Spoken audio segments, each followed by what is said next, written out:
Hello student, I am Dr. Burai Lal Baid, lecturer PG Department of Commerce and Business Management, Kolhan university Chaibasa.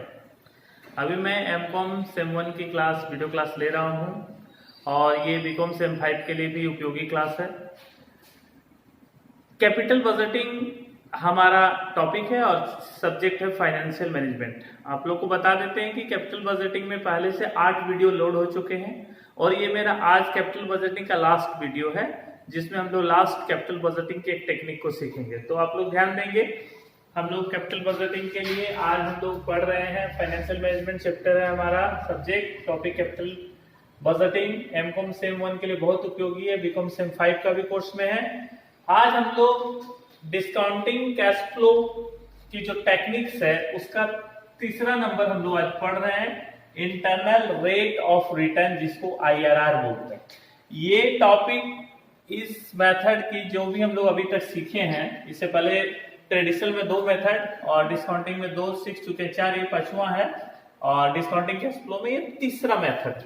इसमें हम लोग internal rate of return IRR निकालेंगे। IRR का formula है, ध्यान देंगे, इज इक्वल टू, देखिए बड़ा फॉर्मूला है मैंने लिखा है, IRR is equal to lower discounting rate. इसमें 2 रेट लेके चलना पड़ता है, मैं बताऊंगा आपको क्या है।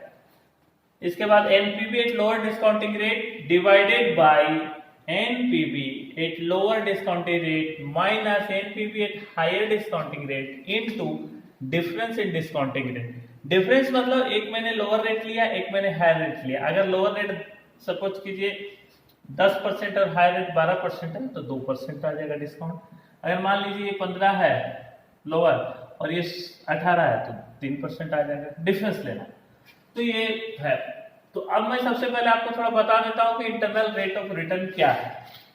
तो student, internal rate of return project की वह आय का रिटर्न होती है जिससे नीचे यदि हमको रिटर्न मिलेगी तो हम उस प्रोजेक्ट को एक्सेप्ट नहीं करेंगे। It means on the time और on the point of IRR NPV is 0। IRR means there is no profit, there is no loss। मतलब internal rate of return project की वो रेट होगी जितना हम इन्वेस्टमेंट कर रहे हैं उतना हमको उस IRR में उतना तक मिलेगा।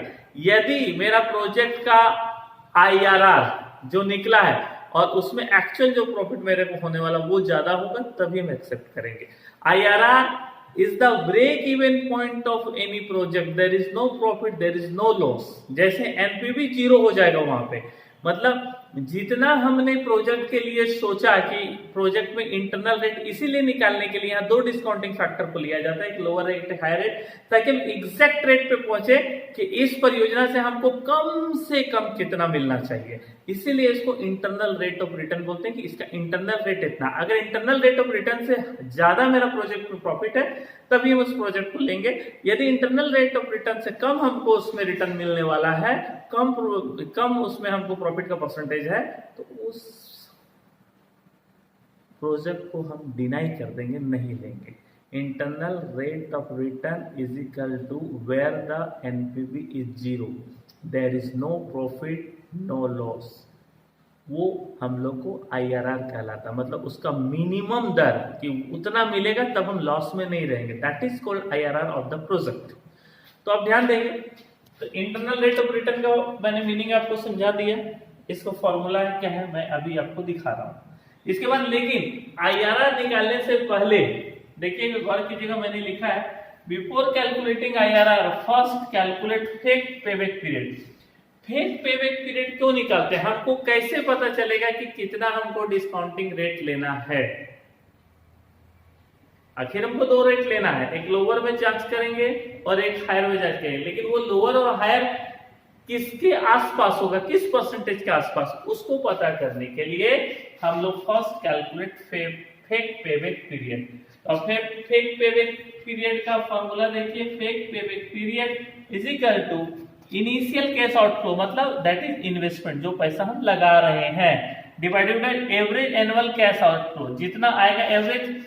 अब मैंने यहाँ लिखा नहीं है एवरेज कैश इनफ्लो कैसे निकलेगा, जैसे 5 साल का हमको कैश इनफ्लो दिया हुआ है, पांचों को हम लोग जोड़ देंगे और 5 से डिवाइड कर देंगे। 5 ईयर का है, 4 ईयर का है तो 4 साल का जोड़ देंगे, 4 से डिवाइड कर देंगे तो हमारा एवरेज आएगा। AB is equal to average annual cash flow, ये आ जाएगा। तो हम लोग को फेक पेबैक, अब फेक पेबैक पीरियड में जो हम लोग को डिस्काउंटिंग रेट आएगा वो डिस्काउंटिंग रेट हम लोग टेबल 2 में देखेंगे। टेबल 2 में कि वो जो डिस्काउंटिंग रेट 5 इयर्स में आया है वो कितना % का कॉम्युलेटिव रेट है, ये हम लोग को टेबल 2 सारणी में दिया रहेगा। एग्जाम में भी ये दिया रहता है टेबल 2, तो कितना बड़ा टेबल इसको याद करना उतना संभव नहीं है। तो टेबल 2 से हमको पता करना पड़ेगा कि हम किस डिस्काउंटिंग फैक्टर में जाएंगे, वो 2 डिस्काउंटिंग फैक्टर मेरा क्या होगा। तो अब एक क्वेश्चन मैंने यहाँ पर लिया है, क्वेश्चन को यही लिखना पड़ा क्योंकि उस तरफ हमको आंसर बनाना है। ध्यान देंगे question, X Limited is considering an investment proposal to purchase a machine costing rupees 50,000. Machine has a life of 5 years and no salvage value. कोई उसका salvage मूल्य नहीं रहेगा, मशीन 5 साल में पूरी तरह खत्म हो जाएगी। There is no scrap value. Now comes the cash flow are as follows. 5 years का cash flow हम लोग को दिया है।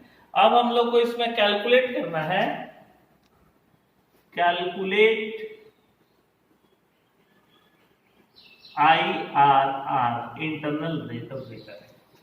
तो मैं फिर से बता दूंगा आंसर लिखने से पहले कि IRR को हम लोग को निकालने से पहले हम लोग को फेक पेबैक पीरियड निकालना होगा।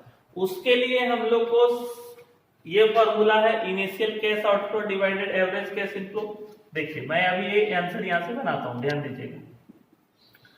सबसे पहले fake payback period, fake payback period निकालेंगे, फॉर्मूला ध्यान देंगे आप लोग, सीखिए। Fake payback period is equal to initial cash outflow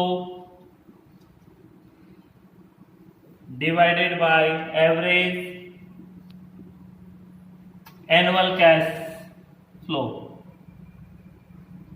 तो अब हम लोग को एवरेज कैश इनफ्लो चाहिए, उसको निकालेंगे। एवरेज कैश इनफ्लो ध्यान देंगे इज इक्वल टू, ये 5 साल का जो हम लोग को दिया गया है इसको हम लोग जोड़ेंगे और 5 से डिवाइड कर देंगे। तो 5 से जब इसको हम लोग जोड़ते हैं तो यहाँ एक बार हम लोग जोड़ लेते हैं, जगह कम है इसलिए हम डायरेक्ट वहां ले जाएंगे। यहाँ पर हम लोग जोड़ते हैं एक बार कि वो कितना आएगा।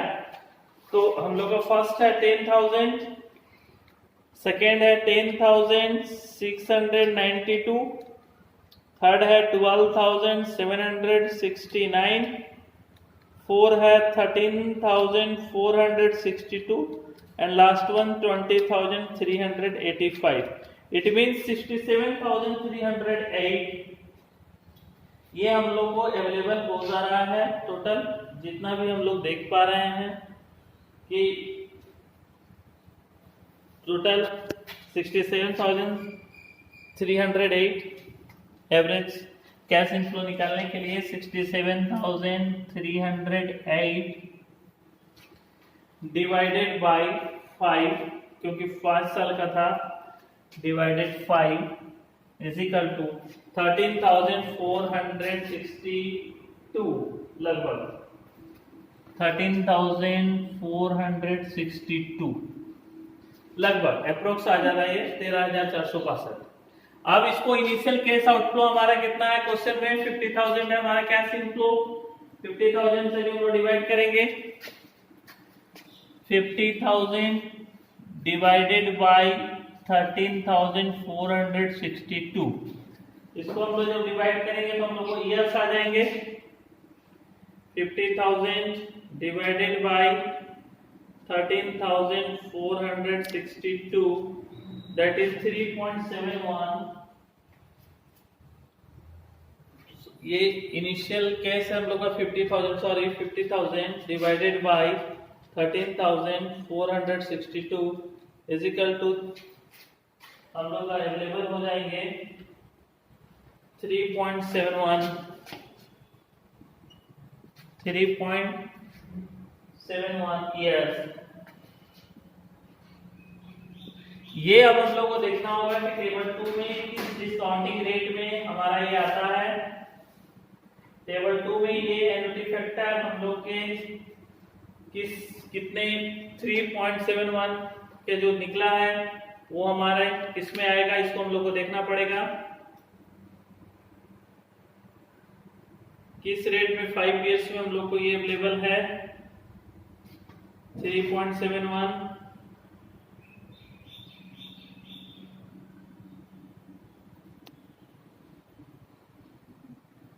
ये हम लोग को 11% में टेबल 2 में 5 ईयर्स में आ रहा है,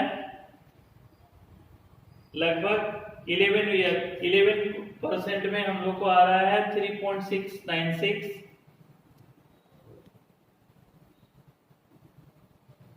3.71 है तो हम लोग को 3.79 ले लेते हैं, हम लोग 10% इसको कंसिडर करते हैं। 10% में 3.79 ये हम लोग को अवेलेबल है 10% के चार्ट में 5 ईयर्स में, तो हम लोग इसको 10% ले सकते हैं। एक रेट जो इसके 10% जो हम लोग रेट लेंगे वो हम लोग इसके 10% सबसे पहले निकालेंगे, तो 10% के हिसाब से इसका हम लोग रेट तय कर रहे हैं। अब 10% के हिसाब से जो डिस्काउंटिंग फैक्टर होगा उसको हम लोग 5 ईयर्स में गुना करेंगे 10% में, तो 10% में हमारा डिस्काउंटिंग फैक्टर लेके चलेंगे।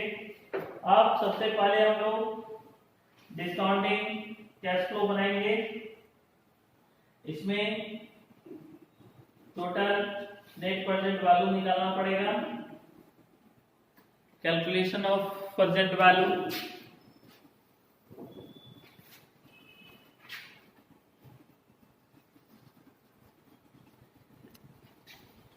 calculation of present value at 10% discounting factor. Calculation of present value at 10% discounting factor. Here cash flow, discounting factor, discounting cash flow. तो ईयर 1 2 3 4 5 कैश फ्लो में फर्स्ट ईयर में 10,000, second year 10,692, third year 12,769, fourth year 13,462 and 20,385। Discounting factor eight the rate of 10% में, discounting factor में हमारा 10% में fifth year तक में 0.909, 0.909, first year, second year 0.826, 0.826 and third year 0.751, 0.751 and fourth year 0.683 and fifth year 0.621। ये हमारा discounting factor है according to 10%। अब ये दोनों discounting factor, cash discounting factor निकालने के लिए हमको मल्टीप्लिकेशन करना पड़ेगा। फर्स्ट 10,000.909 तो इसका आ जाएगा 9,090 एंड सेकेंड को कैलकुलेशन करना होगा 10,692 into 0.826 is equal to 8,832, 8,832 and 12,769 into 0.751 is equal to 9590 and 13,462 into 0.683, 9,195, 9,195 and last one 621.621 into 20,385, 12,659 12,659। एक बार इसको चेक करना चाहेंगे हम लोग। 10,000 into 0.909 is equal to 9090। Okay, next 10,692 into 0.826 is equal to 88,312। Next 7.51 into 12,769 39,590 and 13,462 into 0.683 is equal to 9,195 and last one 20,385 into 0.621 that is 12,659। अब ये discounting जो cash flow हमारा आया है इसको अब हम लोग क्या करेंगे, ऐड करेंगे, तब हम लोग पता कर पाएंगे कि हमारा एनपीवी कितना आ रहा है। तो डिस्काउंटिंग कैश फ्लो को हम लोग क्या करते हैं, ऐड करते हैं।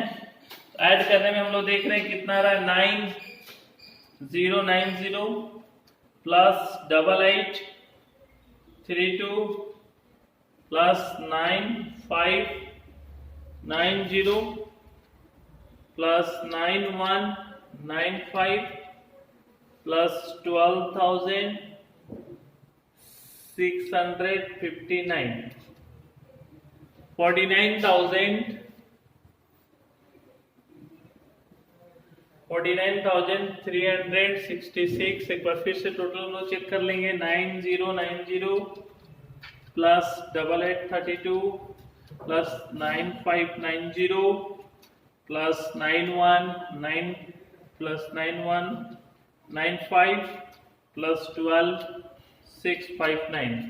तो ये 49,366 आ गया। 49,366 आ गया। हमारा इन्वेस्टमेंट टोटल कितना है, 50,000। हमारा इन्वेस्टमेंट कितना है टोटल, 50,000 है। तो यहां पर हम लोग माइनस में चले गए। ये कैश आउटफ्लो 50,000 है, तो यहां हम लोग माइनस में चले गए। कितने माइनस आ गया हमारा, माइनस 50,000। ये हमारा माइनस आ गया 634 माइनस 634। ये अब हम लोग 10% में लिए थे, अब हम लोग 9% में लेंगे। ये हमने 10% में लिया, अब फिर एक ले रहे हैं हम लोग, ध्यान देंगे 9% में। Calculation of present value at 9% DF discounting factor. तो ईयर ध्यान देंगे 1 2 3 4 5 एंड कैश फ्लो सेम होगा एज अ रिपीट 10,000 10,692 12,769 13,462 एंड 20,385। अब डिस्काउंटिंग रेट हमारा 9% में डीएफ निकालेंगे।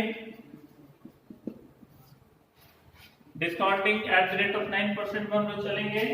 तो 9% का हम लोग टेबल से देखते हैं कि 9% का हमारा डिस्काउंट रेट कितना, 0.917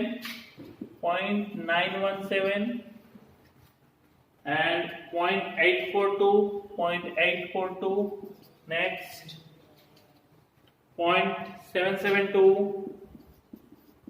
थर्ड ईयर में एंड फोर्थ ईयर में 0.708 एंड फिफ्थ ईयर में है 0.650। अब इसको हम लोग मल्टीप्लिकेशन करेंगे कैश फ्लो से, तो हमारा डिस्काउंटिंग कैश फ्लो आएगा। इस पे ध्यान देंगे हम लोग। डिस्काउंटिंग कैश फ्लो निकालने के लिए हम लोग मल्टीप्लिकेशन करेंगे। 10,000 into 0.917 that is 9,170 and 10,692 into 0.842 that is 9,003 rupees, 9,000 and rupees 3 next 12,769 into point 12,769 into 0.772 9,858 9,858 रुपए and 13,462 into 30,462 into 0.708 that is 9,531 9,531 and the last one is that 12,385 into 0.650 it means 13,250 13,250 एक बार check कर लेंगे। पहला तो सही है 10,000 इंटू 9.17 सेकेंड में 10,692 into 0.842 9003 and 12,769 into 0.772 that is 9,858 and 13,462 into 0.708 that is 9,531 and 20,385 into 20,385 into 0.650 that is 13,250। अब इसको हम लोग टोटल करेंगे 9,170 9,170 9,003 9,858 9,531 एंड 13,250। देखिए ये 50,000 से थोड़ा ज्यादा आएगा, ये आ गया हम लोग का 50,812। ओके, अब हमारा कैश आउटफ्लो कितना है ध्यान देंगे 50,000। एक हमको प्लस आना चाहिए, एक माइनस आना चाहिए, तो ये हमारा प्लस में आ गया कितना 812 रुपीज। अब ये दोनों डिस्काउंटिंग फैक्टर से इस फॉर्मूला में हम लोग लिखेंगे, ध्यान देंगे IRR is equal to IRR। मैं फिर से फॉर्मूला नहीं लिख पा रहा हूं, जगह कम है, ये यहां से देखेंगे लाएंगे। लोअर डिस्काउंटिंग रेट हमारा कितना 9 प्लस, ये हम लोग लोअर प्लस कर दिए। NPV at lower discounting rate 50,812 divided by NPV at lower discounting rate 50,812 minus NPV at higher discounting rate 49,366 minus करेंगे, यह माइनस का साइन है 49,366 इनटू डिस्काउंटिंग रेट में कितना का अंतर है 10 में से 1%। ओके, अब इसको हम लोग सॉल्व करते हैं। सॉल्व करेंगे तो हमारा आंसर आ जाएगा 50,812 माइनस 49,366 से माइनस किए तो 1,446 आया, 1,446।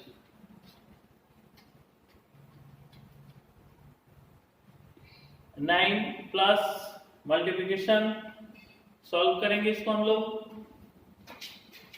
सॉल्व करने के बाद इसका आंसर हमको अवेलेबल हो पाएगा इंटू 1 है, 1 पे ध्यान देंगे,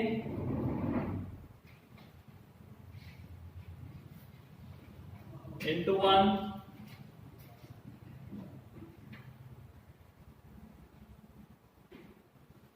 लोअर रेट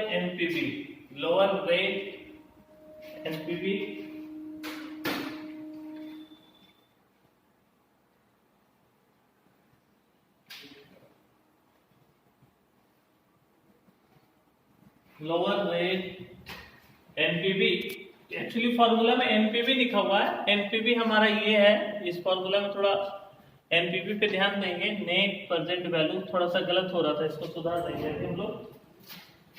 एनपीवी में हमारा लोअर डिस्काउंटिंग रेट है 812। Okay,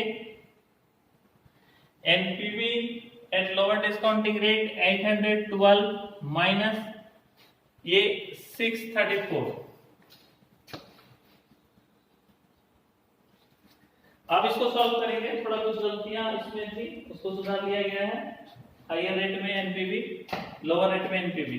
812 minus 634 that is 178। 178 into 1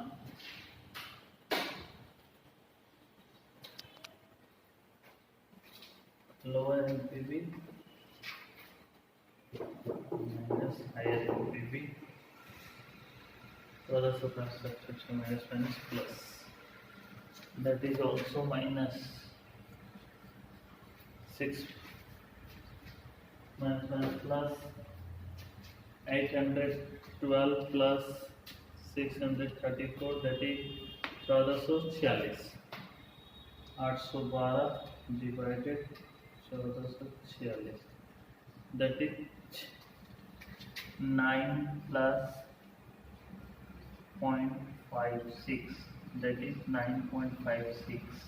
इसका ये जो हम लोग निकाल रहे थे इसमें ध्यान देंगे कि जो हम लोग का माइनस में था एनपीवी टोटल, माइनस में जो हमारा एनपीवी था उसको हम लोग माइनस में रखेंगे। ये ध्यान देंगे ये माइनस 634 और ये ऑलरेडी फॉर्मूला का माइनस माइनस माइनस प्लस, इसको डिवाइड कर दिए तो 0.58 से गुना किए 0.56 आ गया 9.56। इसका मतलब ध्यान देंगे स्टूडेंट्स, इस क्वेश्चन में IRR 9.56 है। इसका मतलब यदि हम लोग 9.56 से कम इसमें हमको अर्निंग होती है तो इस प्रोजेक्ट को हम डिनाई कर देंगे। इस प्रोजेक्ट का इंटरनल रेट ऑफ रिटर्न 9.56 है, इसको ध्यान में रखेंगे। तो IRR में सिर्फ देखना ये कि जब दो डिस्काउंटिंग फैक्टर निकालना पड़ेगा हम लोग को, तो फैक्ट पेबैक पीरियड से हम लोग टेबल 2 के माध्यम से उसका परसेंटेज लेंगे और 1% लोअर रहेगा 1% हाई रहेगा। ये जो हम 9 लिए हैं इसके जगह हम 8 भी ले सकते थे, 7 भी ले सकते थे और डिफरेंस को यहां देते हैं, लेकिन चूंकि हम लोग एकदम नियरेस्ट डिफरेंस में गए हैं इसीलिए हम लोग का IRR 9.56 आया। तो ये थोड़ा सा टफ मेथड है, टफ मतलब थोड़ा लेंदी है, टफ तो नहीं बोलेंगे, फॉर्मूला याद कर लेंगे आप लोग, इसका थोड़ा लेंदी है और इसको बनाने में थोड़ा टाइम लगता है, टाइम टेकिंग है, बट ये बन जाता है। तो बच्चों आप लोगों ने IRR सीखा। आज हमारी कैपिटल बजटिंग की ये पूरी क्लास कंप्लीट हो गई है। अब फिर नेक्स्ट वीडियो में हम लोग दूसरे चैप्टर की क्लास को करेंगे। Thank you.